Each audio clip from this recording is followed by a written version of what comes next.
Neck Nation, welcome to another podcast with NECKROOTS. I'm Kit James. Austin Davis. And hey, this is episode 9, and it is titled, Don't Punish Yourself, Push Yourself. Yeah, what a great title. In fact, I'm glad that we're talking about this today, Kit, because to be honest, Neck Nation, I struggle with this one hardcore.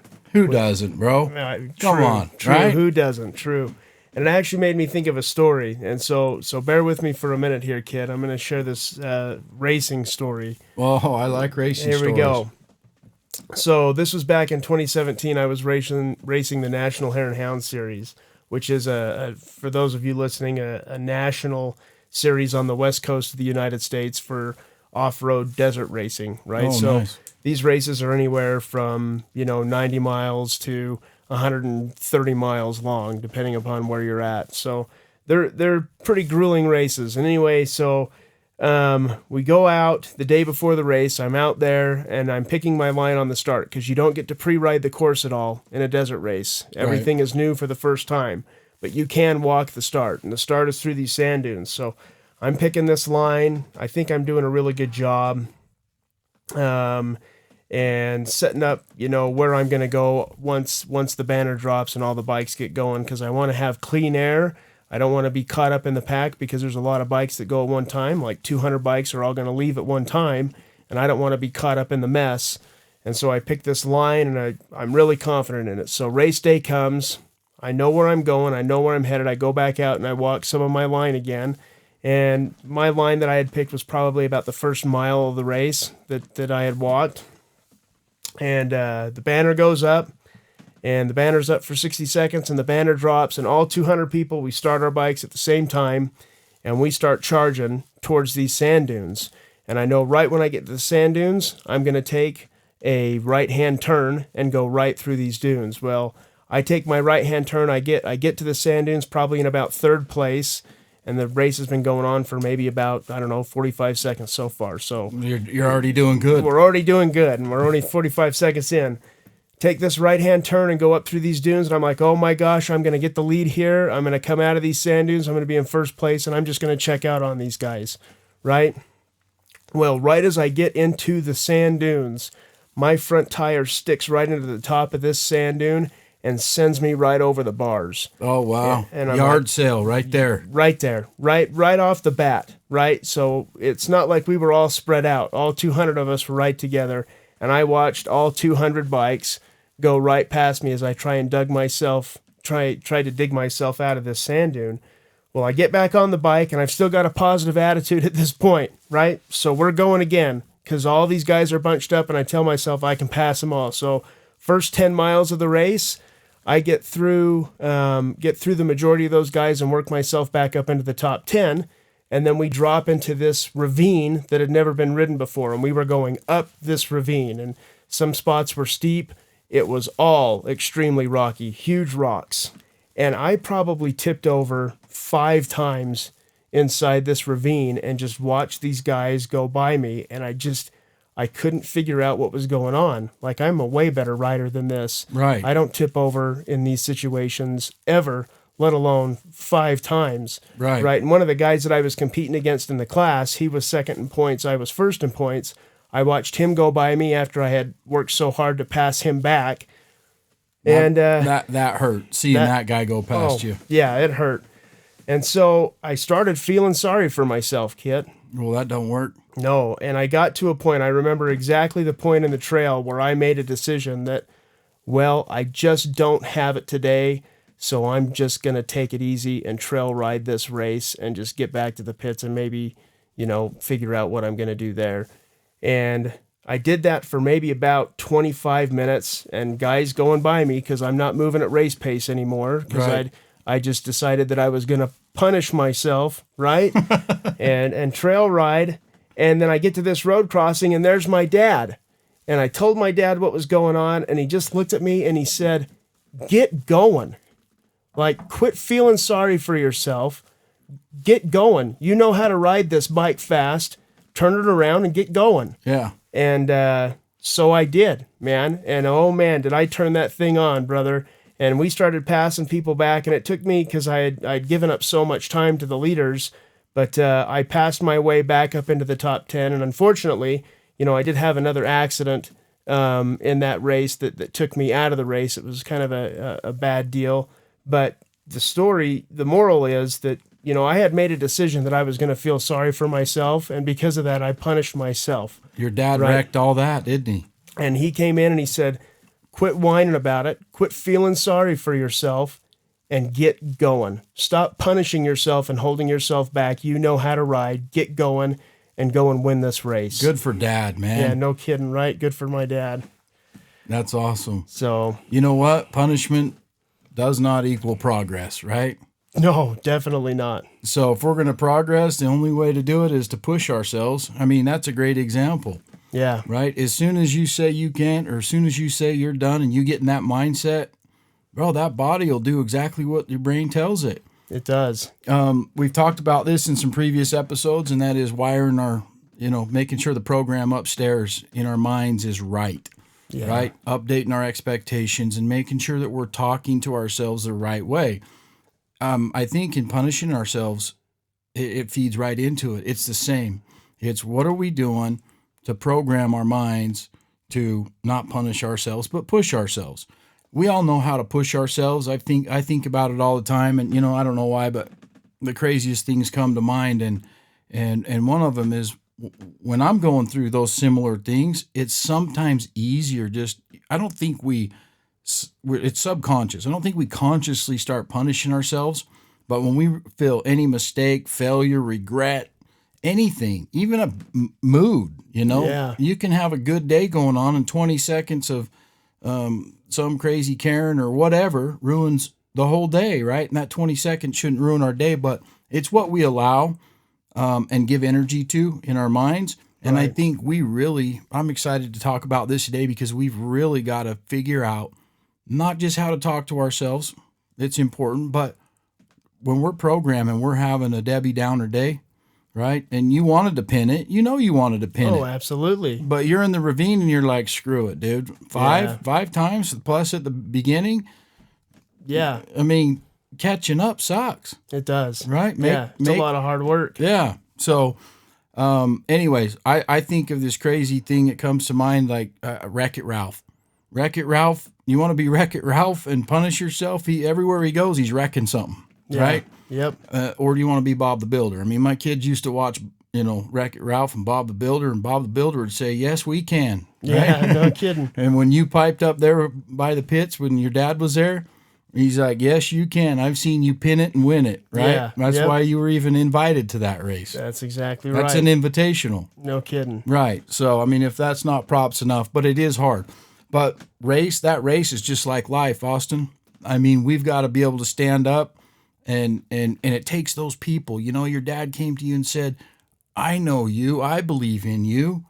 Now you believe in you and pin it, right? And look what you did, man. You caught back up, right? That's hard to do. I think we have power within us, and some of our critics and some of the world, they weigh us down. But one of the natural consequences of failures or mistakes is just that. You failed. You made a mistake. There's already a consequence. Why do we got to add fuel to the fire?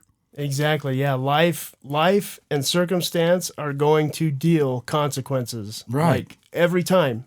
And there's no reason why we should add to those consequences. But we do. We don't need to put rocks in our own backpack while we're hiking. Right. We don't need to do that to ourselves. Yeah. You're already going slow. Why add more weight? Right. Exactly. Right? So, I think everything we do, we teach our kids, there's consequences, right? You're not going to get a smiley face on your progress chart today, Austin, because you didn't clean your room or whatever. Oh, dang it. So we start getting conditioned to do that. Well, I mean, you have to give the kids consequences. My kids had consequences. You have to give them, but then you also have to teach them to push past them as they get older and as we go through life. And it reminds me back in the 13th and the 14th centuries in Europe when the Black Plague was around, what they would do to ward off the Black Plague and they would go out into the streets where people could see them, and they would beat themselves with these whips and these chains and irons, and they would bleed. And it was it was a bloody mess, but they would do this so their blood would right? They're bleeding out, so it would ward off the Black Plague. It was some crazy thing, and so what just thinking about that, what that tells me is all the way back then, Austin, they were punishing themselves, Yeah. right? Now, as times have changed and the world's advanced, do you think we still punish ourselves? We absolutely punish ourselves. Now, I know you and me and, Yeah. and the rest of Neck Nation, we're not going out on the street and beating ourselves with an iron and bleeding out, No, definitely not. but internally we are, Yeah. right? If it's been going yeah. on that long and we've been conditioned to punish ourselves and we've been punished for, and there's some things that we need to be punished for. Yeah. But I think about the necessity of some of the punishment that we give ourselves without even thinking about it, right? So as the world's progressed, so is our different ways of punishing ourselves. And, it just reminds me of the previous episode when we talked about wounds, Oh, sure. right? We have wounds, man. We all do, Yeah. right? So when we get wounded, legit, we make a mistake and we get wounded, why do we got to make the wound worse? That's when we need to be able to program to start healing ourselves right away. You know what? And it really sparks a lot of thought when you ask the question, why? Why do we inflict punishment on ourselves? And I think one of the things, at least for me, like as I do some self-reflection, is there's times in my life where I just have not had a grasp or a good understanding of my value, right? Undervalue myself continually all the time, which would drive myself to further punishment, right? Beyond what life and circumstance are already going to deal me. So I think that's one of the things is we don't understand our value. The other thing that I think we get into this habit of is we tell ourselves that we don't deserve something. We've convinced ourselves that we've done something so egregious or that we're so bad or that we've made such big mistakes or we've had such extreme failures that we don't deserve. And that's just not true, Kit. It's not true. Neck Nation, it's not true. This attitude of I don't deserve, that couldn't be further from the truth. We'll decide. We'll decide, right? We've said that before. Yeah. We'll decide. And life will tell you, life and circumstance will tell you what you deserve. They're dealing the consequence. You don't have to do that. You don't have to add to that yourself. Right. When you talk about consequences, Austin, I think of the justice system. And in our justice system, you only pay the price one time. Yeah. So out here for our own justice system, for our own selves, why do we pay the price more than one time? Yeah, you're not asking the judge to tack on 10 years to your sentence when you're being sentenced, right? Yeah. I mean, none of us are being sentenced, hopefully, right now, but that's like me saying, Austin, that's a premeditated, self-inflicted wound, son. Yeah. We're gonna add another 10. Yeah. But guess what? You're gonna add the 10 by yourself. Yeah. Right? And so when you give these examples and these stories, Neck Nation, what we're really trying to do is just kind of bring awareness and wake up because we're important. I don't care if you're sitting in jail. I don't care who you are. You can go from prison to praise. Oh, sure. Right? It's within us. Yep. It's just those self-limiting beliefs that we give ourselves. Those are really fences that are around our progress. Yep. So how do we break down those fences? You brought up why. Yeah. Why? You know what? Our why to do something is just as powerful as our why not to do something. I think identifying that why is so important. Absolutely. And not only do we identify why we do something, right? So we've talked about why it is that we would punish ourselves, but also how do we punish ourselves, right, Kit? So in some of these ways, and we were talking about this a little earlier, but there's substance abuse or addiction or are two major ways that we punish ourselves, right? Yep. We sink ourselves into these things that just get a hold of our lives and we become subject to them or we go back to those because we get in that attitude of I don't deserve. Right. And it's when you're thinking like that, those are called triggers. And I think identifying our triggers for any, whether it's substance abuse or whatever, any type of addiction, and everybody has one. I don't care if it's too much soda. And I've battled through it myself, but the reality is this, we're worth it.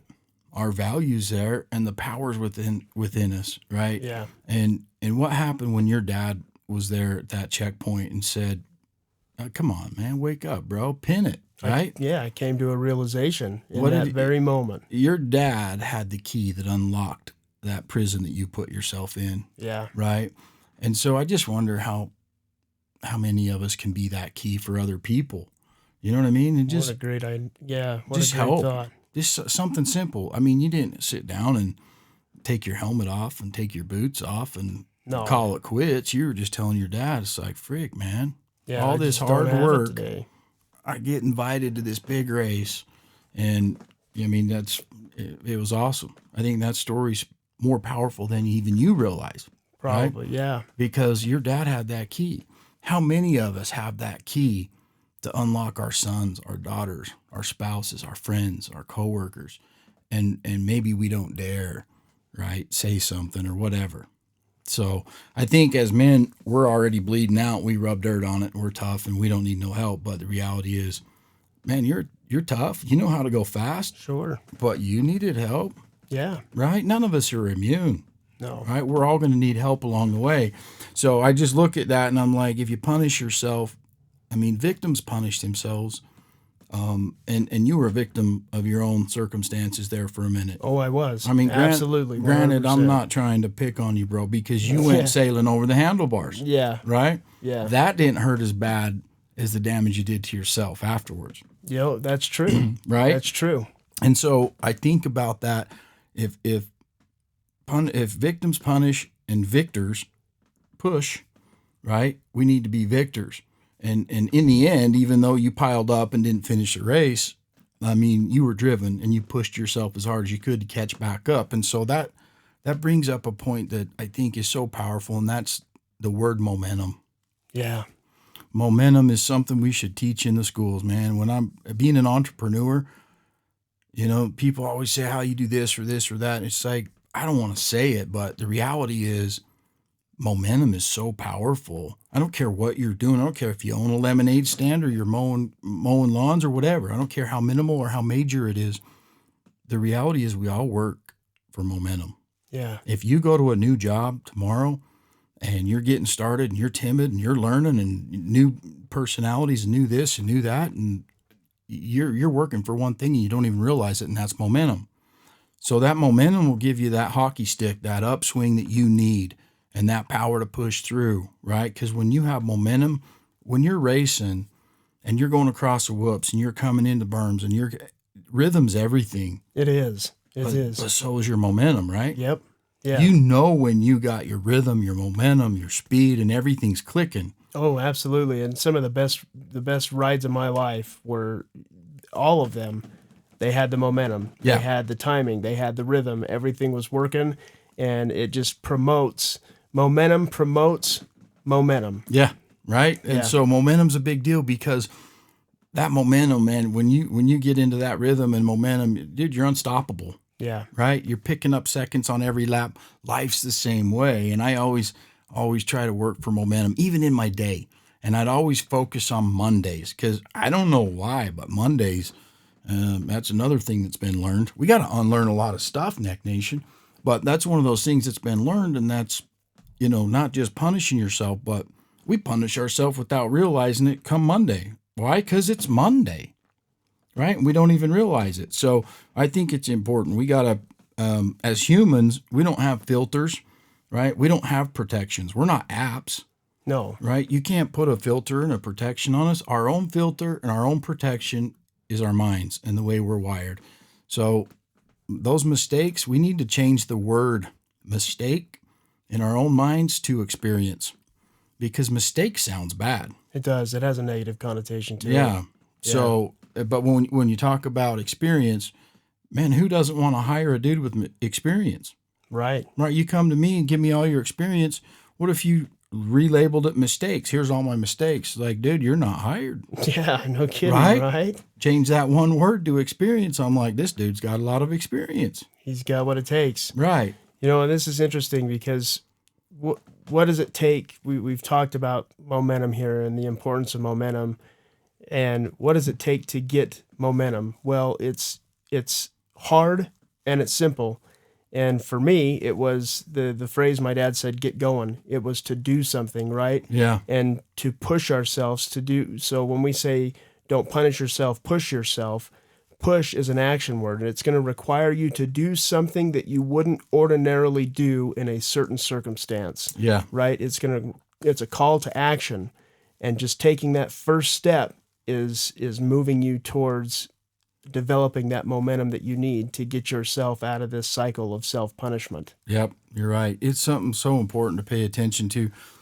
There's a story that I heard, and there's this guy that would train these wild animals, right? And this guy went on a safari, and he paid all this money to go on the safari, and he was excited to go. And he goes out, and they're out in the jungle, and here's these elephants, right? When they pull up, these majestic, huge animals, right? Sure, yeah. And the guy gets off the bus and goes with the safari people, and he's sitting there looking at the elephants, and he's like, that elephant has basically a string. It has a very thin rope that was tied to this elephant's leg.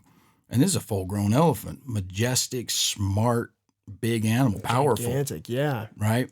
And he goes, follows that little rope to a pole, just a pole in the ground. It wasn't even that thick of a pole, and it wasn't even put in the ground that hard. Right. And so anyways, he goes on the tour and he comes back around and they're eating lunch and stuff. And this guy goes, I just got to know. He's probably like us, right? He just got to know. Just got to know. And if you got to know, you just ask, right? Yeah. So he wheels up there and he asks this trainer, this elephant trainer and this animal trainer, zookeeper, whatever, at the beginning of the safari, he goes, hey, I got to ask you a question, man. You think that little rope and that little stake you have in the ground over there would hold this big animal? He goes, absolutely not. It would never hold this animal. He goes, if he wanted to, he could break it, right? He goes, yeah, absolutely. He goes, then why do they stay? I would expect you to have chains or cages or something to keep these big, majestic, powerful animals corralled so they don't, take off. Yeah. I guess they were given rides on them and stuff. And so they needed them to stay right there where the staging area was. So the trainer said something interesting that hit me, and that is, he goes, these elephants, even though they're full grown and powerful and could just take one step and pull that right out of the ground. Yeah. He said, they've been chained up, or they've been, this little rope and this stick that we have in the ground is what we used when they were babies, when they were younger. And back then it was enough to hold them. It was enough to keep them there. And so even though they could very easily, now that they're bigger, pull that right out of the ground and just, take off into the safari, they won't. And the reason they won't is because they don't think they can. Wow. And so the moral of the story is our limiting beliefs, right? These elephants have never tried. Now that they're bigger and more, powerful and stronger, they've never pushed themselves to try, right? Yeah. They've never pushed their limiting beliefs. Their limiting beliefs are keeping them right there on that rope, and they could very easily just move on. And so our limiting beliefs that we have that end up taking us down the road of self-punishment, I mean, that's a form of self-punishment right there in itself. Not taking action, like what you said, is a form of self-punishment. If you don't do nothing or push yourself, you're punishing yourself by default. Absolutely. Right? So it goes both ways. It does. It's a double-edged sword. So here's these big, majestic, smart animals that are just wicked powerful, and they could just go on a walk, right? Yeah. They can go on a walk about no problem with that little string attached to their legs, but they don't because of their limiting beliefs. So I think those limiting beliefs are really the fences that are stopping our progress. We need to try them. We need to push, right? And we need to see what we're made of. And so I think my message today is, Neck Nation, let's push. Let's push ourselves. We don't know where we can go until we do. Yeah. And it feels so good to push yourself. Mistakes, that's so yesterday, man. It's next face, next race, right? When you fell down, bro, and you piled up, at the end of the day, you gave 100%, you caught back up. I did. Your next face, next race. If you would have stopped there by Dad and he would have given you, a pat on the back and said, it's okay, maybe next time, your next time might not have came until later down the road because you would have to be pulling them fence posts out of your self-limiting beliefs. No kidding. Right? Yep, absolutely. So let's praise ourselves. Let's push ourselves.